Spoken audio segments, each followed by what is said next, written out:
Hi, this is Daryl Meyer from Keller, Texas. Today is Friday, October 1st, 2010, first day of October. Let's talk about some of the things that have been happening this week, kind of do a brief overview. I don't know if you saw this, but when Iranian President Mahmoud Ahmadinejad stepped up to talk at the UN, he opened with prayer, invoking Allah to quickly send Imam al-Mahdi to defeat the infidels and bring victory to his righteous Islamic followers. Okay, so a lot of people think I'm crazy with what I tell you about his beliefs. He opened at the UN with this prayer. Then he proceeded to lecture the crowd about how benign Iran's nuclear intentions are and how aggressive and devious the West is. And then to illustrate his point, he declared that elements within the U.S. government staged the 9/11 attacks on America. On top of that, he asserted that most of the world and most Americans believe that to be true. Now, I've heard a lot of you people talk. I know there's a lot of you out there that think 9/11 was an inside job. In fact, a lot of you post that on your channels. You know, I don't have enough evidence to agree with that. And I can't help but think that would be the most evil and vile thing that any administration could ever do if it were true. So I refuse to believe that. I know a lot of you are going to say, dude, this, that, look at this, here's some proof. Okay, there's all these conspiracy theories. I for one, don't go for that. Just me. I believe, as many attacks as we've seen on the World Trade Center, on the USS Cole, on embassies all over the world, yeah, these people, these terrorists that did this, I believe they did it. Anyway, not going to get into that, but just thought it was weird how Ahmadinejad pointed that out. Of course, at that point, 32 delegations got up and walked out. They're like, yeah, this guy's crazy. Anyway, have you seen all the things happening lately with UFOs, all the reports, all these strange things? There's, it looks like someone's finally getting around to having somebody ready to answer the call when the extraterrestrials finally land and utter those classic words, "Take me to your leader." It's the Pew 36 space modulator. Sorry, it's just a special effect on my computer, please. I didn't mean to freak anybody out. No, I'm not an alien, just playing around, okay?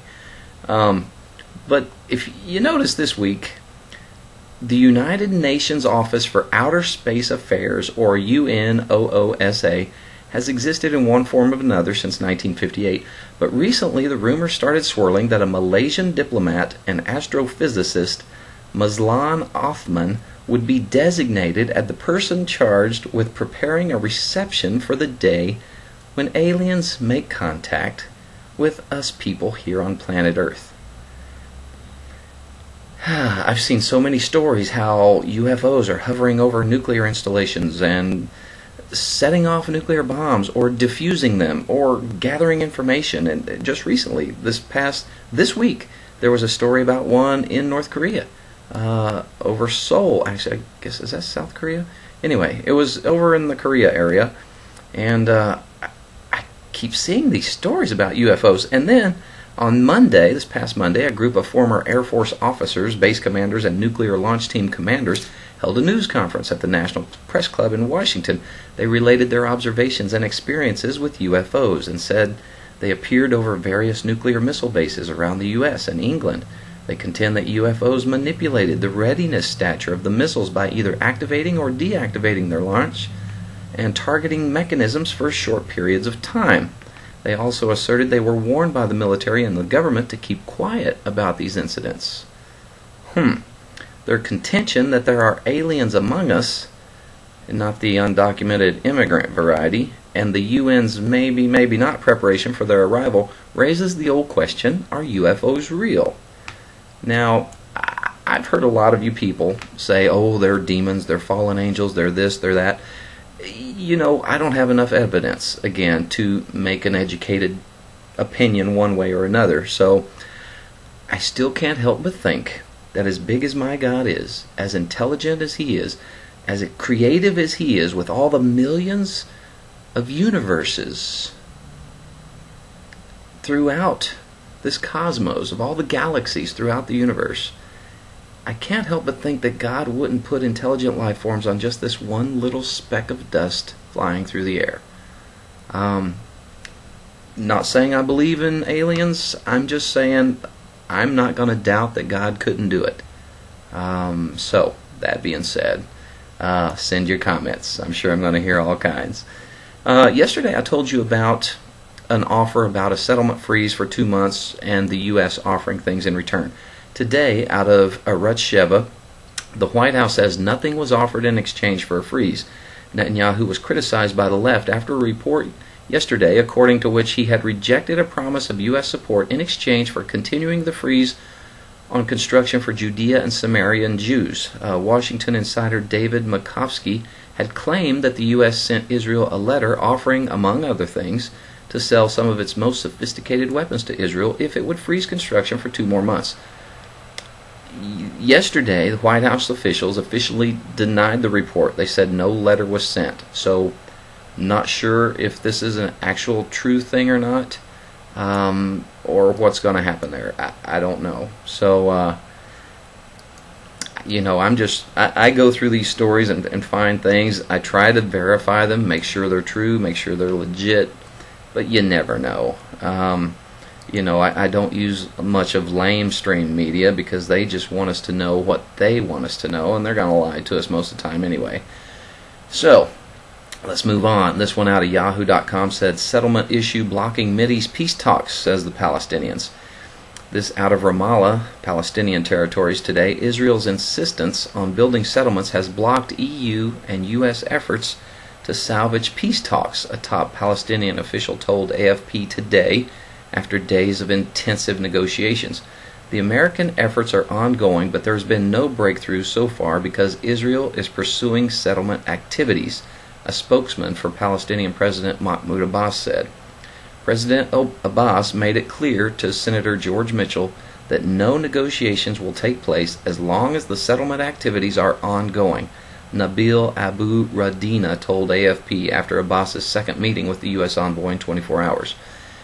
So, this whole they began construction again thing is pretty much putting a damper on the peace talks, and I kind of knew it would happen, but it took a little while. The building freeze ended Sunday at midnight, and here it is Friday, and they're just now saying that if they continue to build on Palestinian land, then we're not going to be able to come to the table and have peace talks. What took so long? Why didn't they say that Monday morning?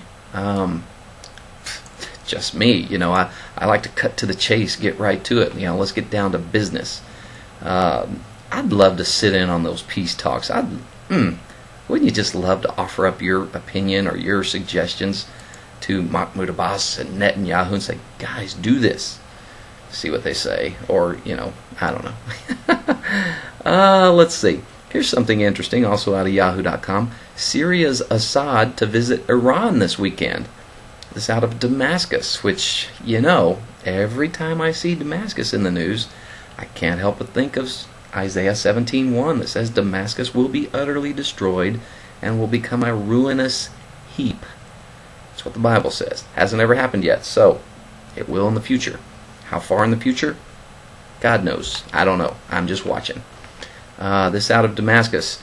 Syrian President Bashar al-Assad will travel to Tehran tomorrow for talks with Iranian counterpart Mahmoud Ahmadinejad on regional developments, the state SANA news agency reported today. Assad would meet Ahmadinejad and other Iranian leaders with talks to focus on the excellent bilateral ties between the two nations and the latest developments on the regional and world stage. This was reported Friday. That's a load. I can tell you what they're talking about. How can we get rid of Israel? That's what they're talking about. Speaking of, aliens and UFOs, here's something today that I pulled off of AOL. It says close encounters of the sacred kind. There's a group of people that has a mass sighting of huge airborne glowing objects that follow them for many miles and protects them from attack. Someone is seen being lifted into the sky on a beam of light. A man witnesses unexplained circular vehicles with living creatures on board. Pretty much sounds like your typical modern-day UFO sightings, right? Wrong. These are all accounts from the Bible. Okay? there's this guy. Let's see. What's his name? Reverend Barry Downing, who wrote this book, The Bible and Flying Saucers, and he suggests that extraterrestrials in technologically advanced spaceships played a major part in events depicted in the Bible. You know, you read through Ezekiel and see the wheel within a wheel and the flying things with faces on all sides. You're like, yeah, that's got to be a UFO. Some of the other things that he described that look like a locust with the face of a man, you know, to me that sounds like a helicopter, but yeah, that's just me. But there's several passages in the Bible that make you wonder, is that a UFO? What is that? But I thought it was interesting reading about this guy. I'll post his name in the search part of these videos so you can look him up and check it out. I'm not going to read the whole story, but I thought that was interesting. Here's a story also out of yahoo.com. Feds radiating Americans. Mobile X-ray vans hit U.S. streets. Okay, this is out of Atlanta. Basically, I'm just going to cut this down to you. There's this van called a Z backscatter van that has mobile X-ray machines. They can X-ray your car while you're driving down the road to see if you got guns, contraband, drugs, anything else. They've got these mobile X-ray machines, more than 500 of them sold to the Department of Defense, foreign governments, U.S. governments, law enforcement, and Department of Homeland Security. They're using these to check contents of trucks, cars, trailers, all kinds of things. So you could be driving down the road and get X-rayed from the government. Fun, huh? Big brother. Big brother. Gotta love it. Hey, I'm finishing up the week talking more about the attributes of God. So I want to continue on that. In 2 Timothy 2, verse 13, it says, if we are faithless, He remains faithful. He cannot deny Himself. Let's talk about faithfulness. This is one of God's attributes. You know, at the end of a long and tested life of spiritual service, after countless brushes with death, Paul was able to point to God and say, He remains faithful. Why? Because faithfulness is God's nature, and not even He can deny that about Himself. Sometimes my brain goes faster than my mouth can operate. So, let's make an important distinction here. God doesn't just do faithful things, okay? He doesn't just act faithfully. It's much deeper than that. It's who He is. We could go even as far as to say that God can't not be faithful. He can't. He will always be faithful. You know, it's always a challenge for us to fully receive this because we tend to view God through the lens of human eyes. People aren't very faithful, but God is.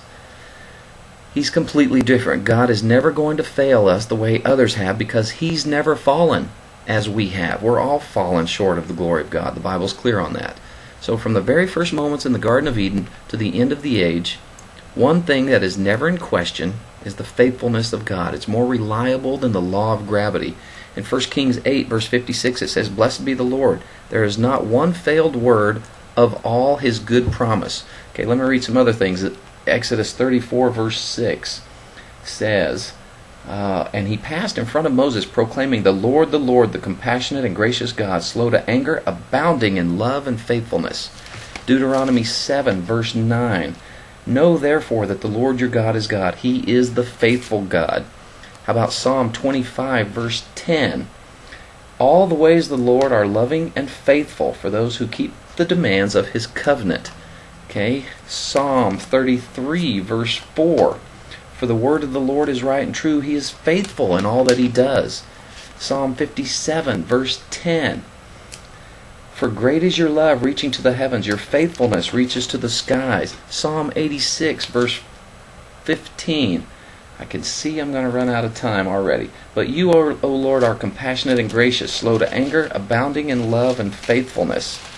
How about Psalm 89, verse 33? But I will not take my love away from Him, nor will I ever betray my faithfulness.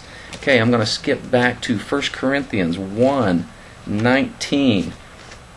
And that says, for it is written, oh wait, is that right? 1 Corinthians 1:9, I'm sorry, 1:9. God, who has called you into fellowship with His Son, Jesus Christ our Lord, is faithful. Listen, God bless you. Have a great weekend. Go OU, beat Texas. Hope to see you on Monday.